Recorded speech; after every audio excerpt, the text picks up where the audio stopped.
This is Bob Andelman, and this is the Mr. Media interview. When I was a student at the University of Florida, studying film during the day and writing freelance stories at night, I landed 2 choice assignments.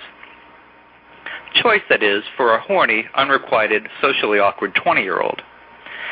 First, I got to spend an afternoon hanging out with Russ Myers, a notorious film director and king of loopy 70s porn, the man who gave movie critic Roger Ebert his notorious film credit on Beneath the Valley of the Ultra Vixens. That was a wild day. The other unforgettable assignment was interviewing David Chan, who came to Gainesville to uncover the most delectable gator co-eds for girls of the Southeastern Conference pictorial. Chan was a delightful guy with an enviable job. Hundreds of beautiful women were lined up outside his headquarters at the University Holiday Inn to bear their natural assets. But Playboy and I go back about a decade or so earlier, to the time when I discovered my dad's prize stack of 1960s Playboys in a cardboard box in the attic on top of an old cedar wardrobe. And by the time I was 13, I ordered a subscription of my own. And once a month ever since, I've looked forward to the arrival of the next issue. A female friend jokingly asked if I read Playboy for the articles. Articles? I answered. Are there articles in Playboy? Apparently there are, because my guest today is Chris Napolitano, the magazine's editorial director. If you look at the masthead, the only name listed higher is the magazine's founder, Hugh Hefner.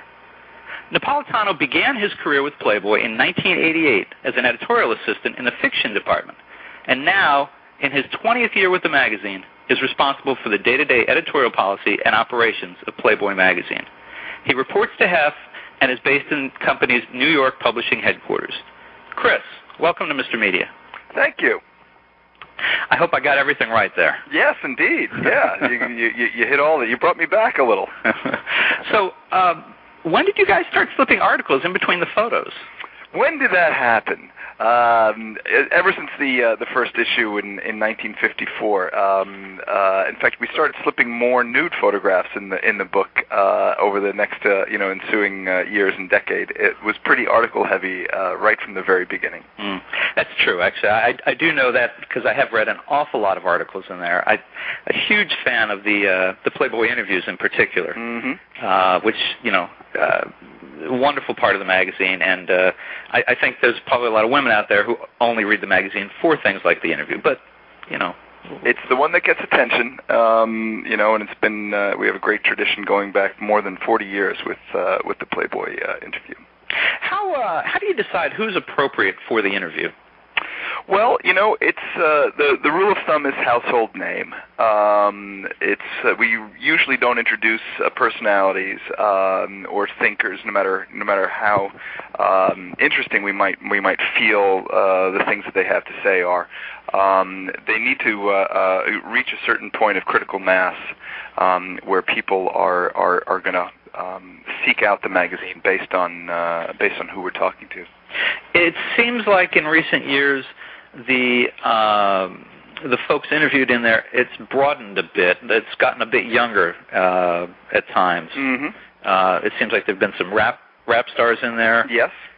Maybe some film stars that maybe 20 years ago might not have quite qualified. That's right. One of the things that we used to talk about was that we don't get Al Pacino at Godfather 1, we get Al Pacino in Godfather 2. In other words, somebody who's clearly established themselves as having a strong track record.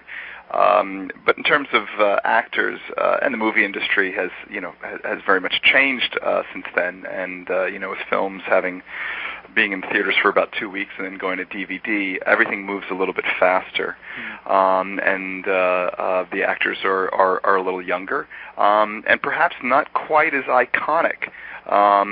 We had a great interview with Bruce Willis that we just ran in the July issue, and we all agreed that Bruce Willis was somebody that was pretty high up on the list of guys that our readers liked.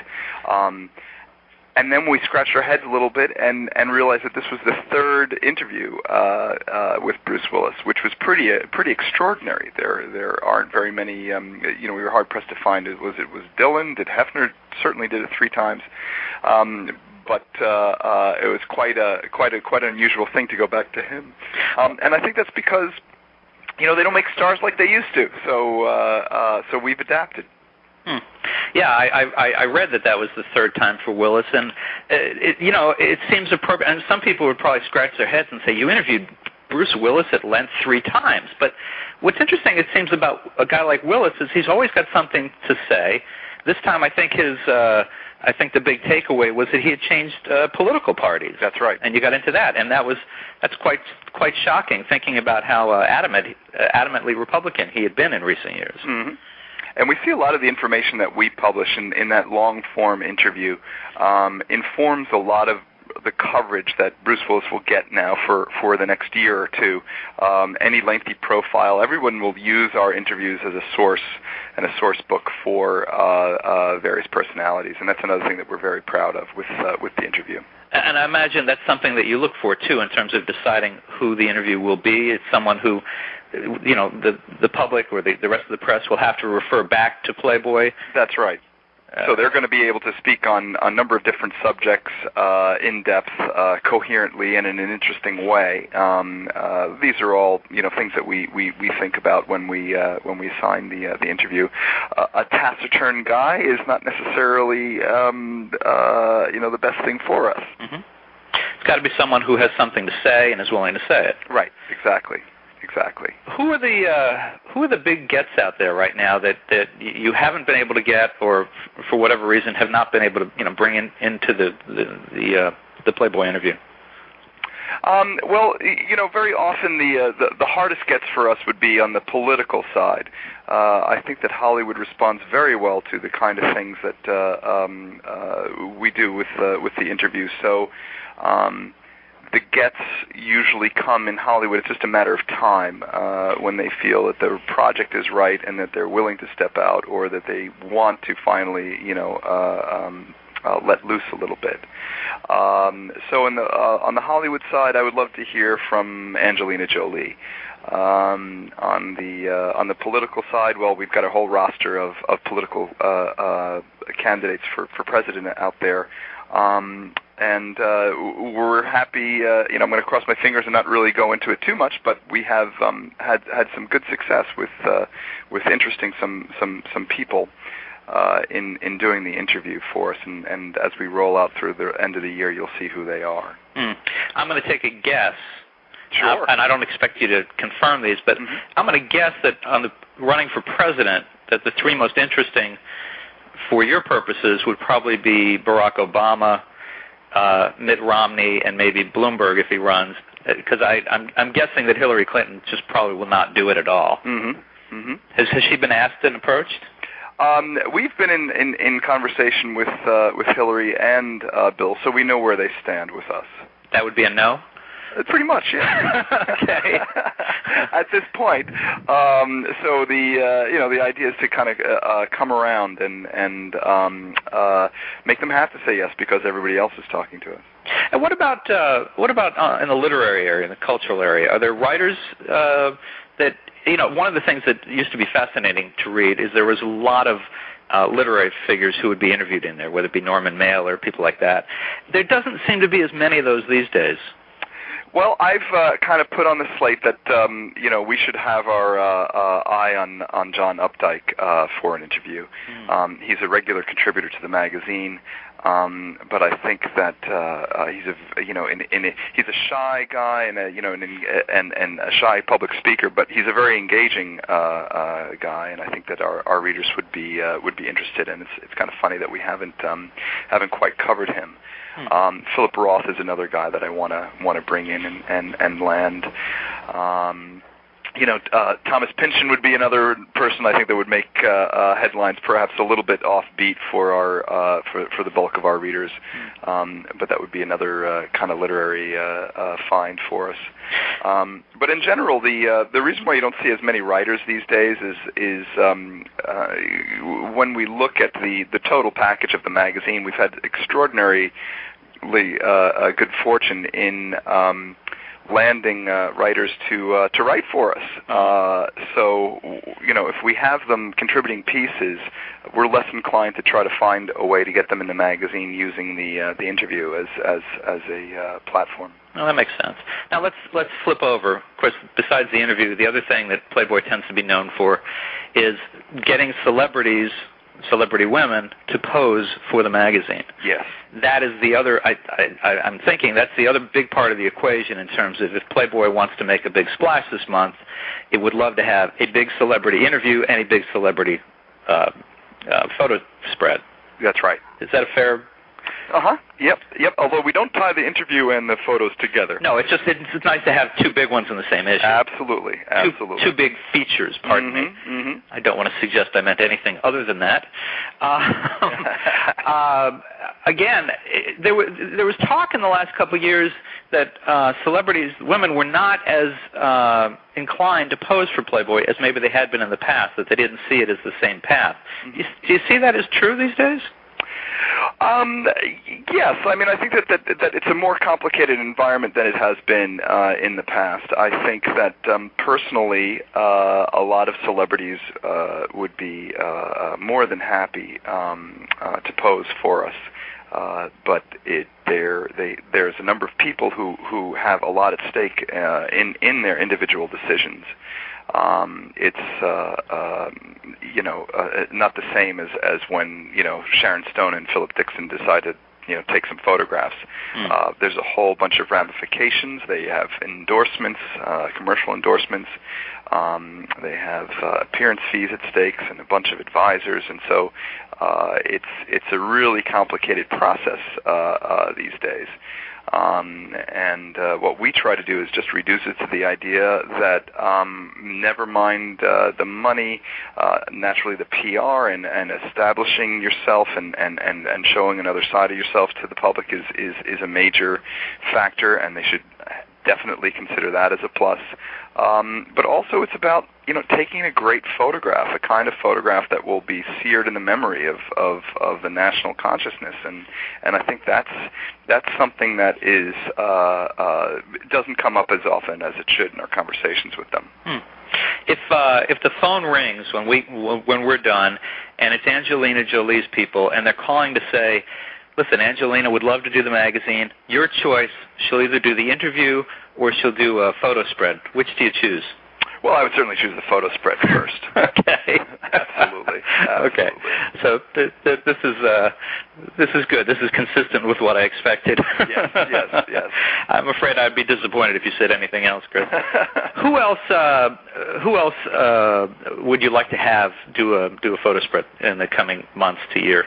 Oh, well, there are plenty of people. There's anybody that is attractive and willing to embrace the sort of Playboy spirit and the Playboy lifestyle. Is on that list. It's a great platform for reinvention and rejuvenation. So, there's a handful of young celebrities out there right now who are struggling a little bit or having personal struggles, and I'd see us as a great venue for them to kind of break out of that. Let me guess. Lindsay Lohan? That would be one name. All right. Were you surprised at how upset Jessica Alba was when you ran a photo of her clothed on the cover of the magazine? Well, that's a tricky area, and that's a tricky subject for us. Again, I think that it's a group decision for when people embrace us or decide to cooperate with us, and it's probably a group decision when there are upset feelings. Maybe because other arrangements have been made for exposure for the personality or the celebrity that's disruptive, or maybe it's seen as a loss of control by the people who would like to be making these decisions for her. So that's about as far as I'll go with that. I don't think. I think it was more of a reaction by this was not the way people in Hollywood like to see things get done, and I think that's ultimately the ultimate reaction to that was Jessica stepping out and saying that she did not want to be on the cover at the time that we put her on there. Was that a political lesson for the editors of Playboy for going forward? If I don't think it's anything that we didn't necessarily anticipate. And I don't think that we're somewhere. Playboy is somewhere. You've got the celebrity tabloids that are going to run any pictures and any stories about the stars that they think will drive newsstand sales and entice their readers. Then you got the glossies with Vanity Fair and others who have full cooperation from celebrities on doing things that are, photo-driven essays with kind of bland stories attached to them. Playboy is somewhere in the middle between those two things. The interview is something that really is the only negotiations are you going to do it or not, and we're going to ask the questions, and you can trust us to publish what you say, and nothing but. That course has been really helpful to us because they're never surprised by what the story is about because they know what came out of their mouth. Right. So the flip side of that is they're when they choose to Vanity Fair is a venue, they know what they're getting. They have no control over, or some of the time, when Us or In Style or In Touch or any of those books go forward with, or let alone Star or any of those kind of things do it. And we see ourselves in kind of in the middle. We'll do what we want because we're there is as mainstream as we are and as widely sold as we are. We have a little bit of an edge. There's a little renegade quality to what we do. Well, I wanted to ask you one of the main things that's different about Playboy today than it was in 1988 when you joined is it's the competition. For a long time, it was Playboy and Penthouse. It was Hefner and Guccione. Mm-hmm. Today, Penthouse is basically on the scrap heap of adult magazine history, and your biggest competitor, I think, in print at least, would seem to be Maxim. Mm-hmm. And then there was an effort the last couple of years to sort of maximize, I hate to use the term, but maximize Playboy a bit. Mm-hmm. My sense is that you guys did that, but gradually you've kind of even pulled away from that and gone back to more of the older Playboy style. Mm-hmm. Yeah, that was a very conscious decision based on what feedback we were getting from our audience and from young men. It's very true that when it comes to female personalities and stuff like that, Maxim and in their cover choices is a very close competitor to ours. They are a starter magazine for a lot of young men.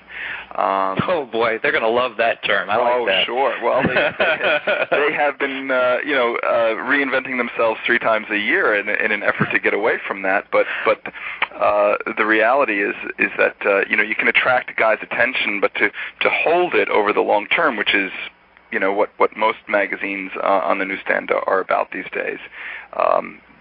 They are in a place where they can't claim newness anymore.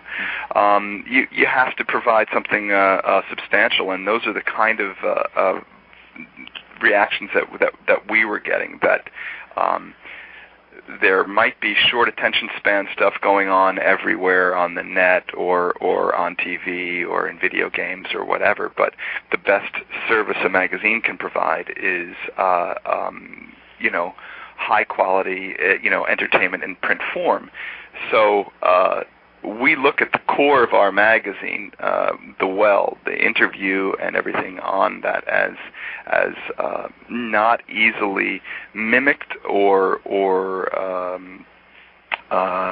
something that works best on paper right now, and that's the big draw. And that's what we've dedicated ourselves to providing to readers. And I don't think that anybody really matches up against us in that way. we're a general interest magazine for men.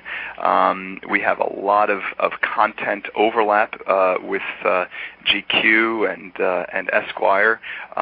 We have a dedication to fiction, which puts us in a similar place with the New Yorker. We go in depth as personalities, given our interview, which kind of aligns us and puts us in competition with Vanity Fair. But the package is unique to us, and we don't want to mess with that, because in that mix, which also includes jokes and cartoons,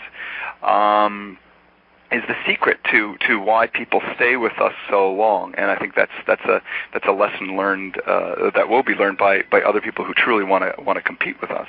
I could see that there was a point a few years ago where Maxim was certainly the hottie on the block, and was people were talking about it, and the stories are. I mean, there's rarely anything that goes over a page, it seems like. Right. But I don't know. I mean, Playboy, you open it up and you expect to be engrossed in the stories. You expect to be reading it and turning the pages and following it and jumping to the back of the book to finish the story and to learn something. And Maxim, it seems like by the time you get interested in it, the story is over, and then you're on to the next thing. And it's kind of like they used to talk about the MTV generation years ago about that way, that with all the jump cutting and the short attention spans. But I mean, maybe if you buy into what you said about it being a starter magazine, yeah, it gets you into, if you're a young man and you haven't been reading magazines, certainly there's eye candy and you start reading it, but it leaves you kind of empty.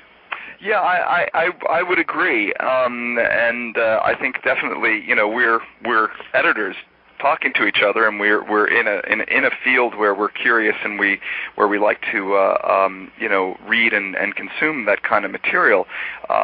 I'm not opposed to, you know, a guy going to you know, a newsstand and picking up a magazine that is different from mine, because I think that it basically will spark something in them that they'll draw a connection. If they ever get a look at Playboy, they'll be favorably impressed, but they'll be in the habit of looking at the stuff. And judging from what Maxim is doing, they seem to have gone heavily in the direction of service journalism.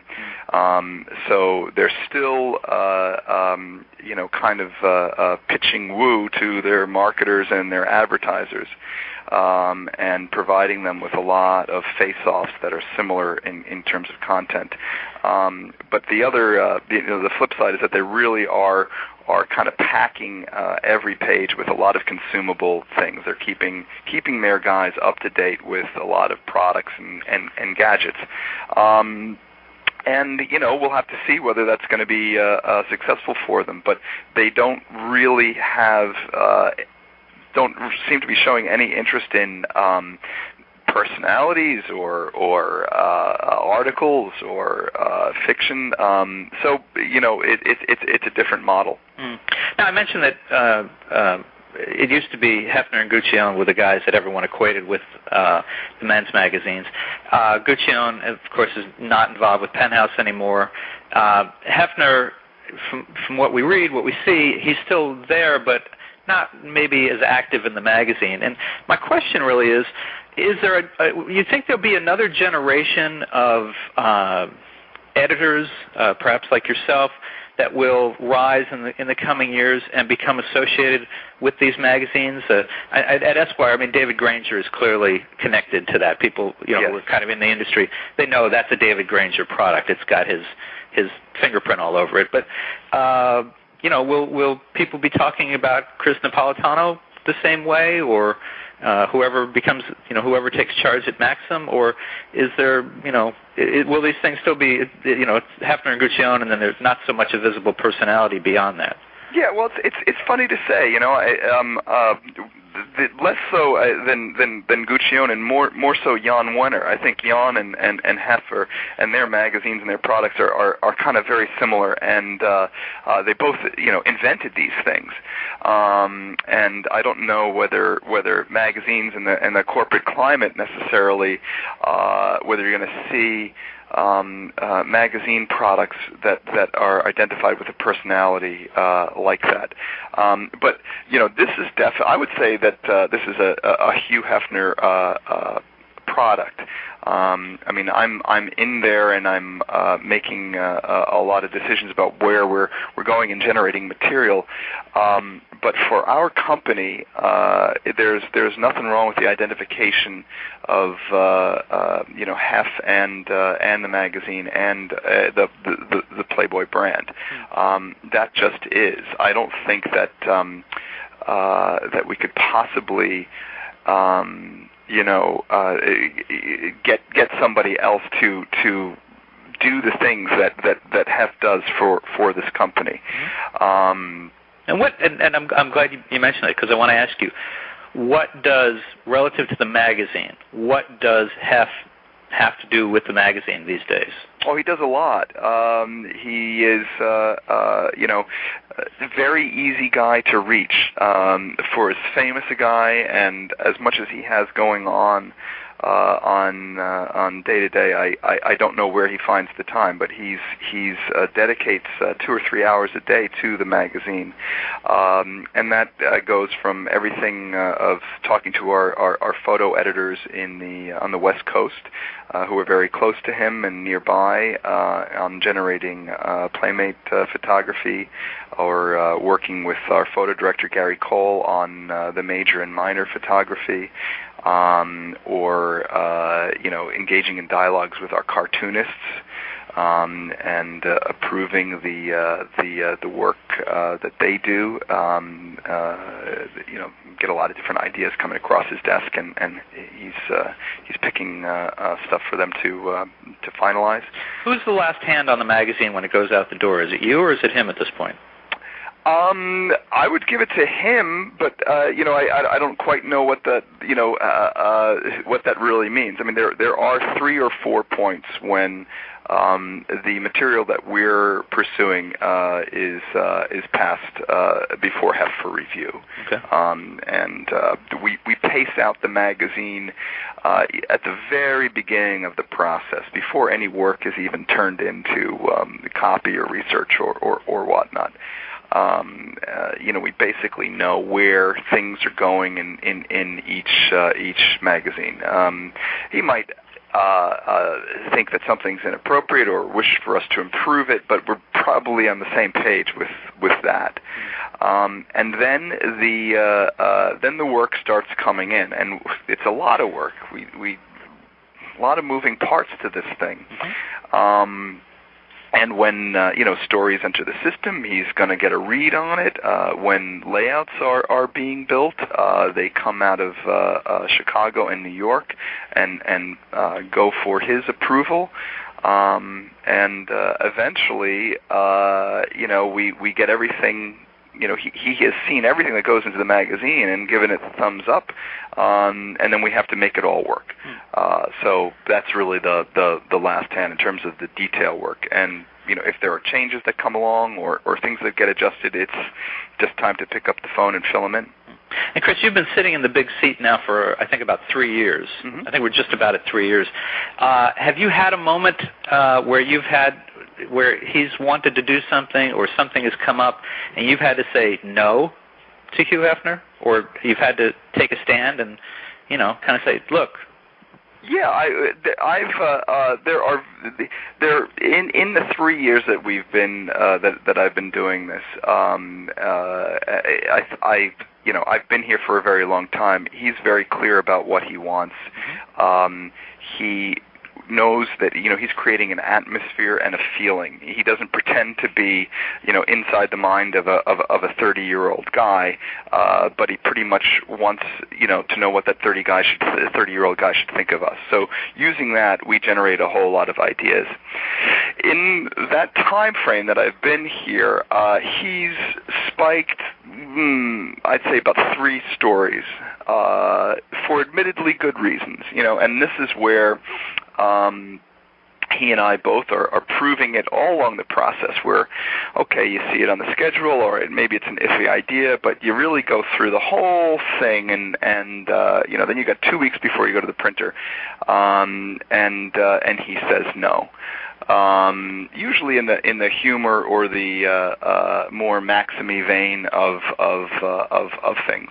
I've had no problem pulling those pieces, because he's usually very persuasive in making his case. I've never told him or had to say no to any ideas that he has, because editors, we have batting averages, and he's got a very high batting average for what is successful for the magazine, and so we see it 3 months later down the line and showing up on the newsstand. So I would think that there are real pros and cons to being the guy who's been there for 20 years, and that you've come up from an editorial assistant to rise to, like I say, the big seat. That the pro is that you have this incredible institutional knowledge. Mm-hmm. You probably know where every paperclip is kept mm-hmm. in the offices. Mm-hmm. On the other hand, having been there all that time and started under this incredible publishing legend, and I'm not just saying it to suck up to him. He is an incredible publishing legend. Absolutely. And he's a man who's influenced an awful lot of things. But then suddenly you're in the position 20 years later of, it really, the other people in the organization turn to you when there's a dispute or if there's an issue. They turn to you and say, Chris, this is what we believe, and Hef may think this. What are we going to do? It's got to be a little challenging at times. It is, but the best thing is to keep the dialogue going. Hef is first and foremost an editor, which is a very interesting kind of thing. He's many things, and he's had many roles here, and he's been famous for 54 years. But his love is the magazine, and his greatest knowledge is as an editor. And I feel very comfortable with him, and I'm not going to stroke myself here, but I believe that we've been, putting out a fantastic product in the last 3 years, and I've heard as much from him. He doesn't like getting in a place where he is dictating material.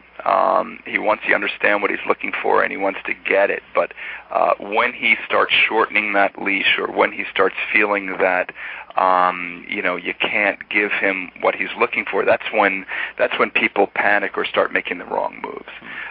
So you have to be as aggressive as you would be under anybody. Every editor has a boss, and sometimes that boss is waving newsstand results or advertising results in front of your face. Hef is waving quality. And instinctively knowing what he thinks Playboy should look and feel like. Okay. So I'll just go back to one of the stories that I'm long-winded, I know. No. But the one thing that he's been very gracious about is one time I was saying yes to something that he was saying no to, and that was a very nice piece by a book called The Weather Makers, and it was all about global warming, and we were ahead of the curve on that one. And he had some problems with the layout, and he really didn't want to go forward with the piece, but I persuaded him to think twice about it, that it was going to be a big topic.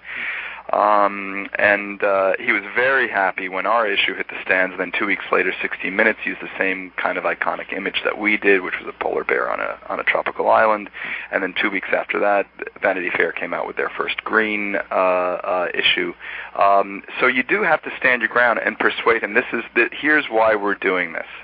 And he's very quick on the uptake, and so things move forward. So those are the kind of conversations you have with him. Well, Chris, before we finish, I want to try something with you. Do you remember the movie Sophie's Choice? I never saw it.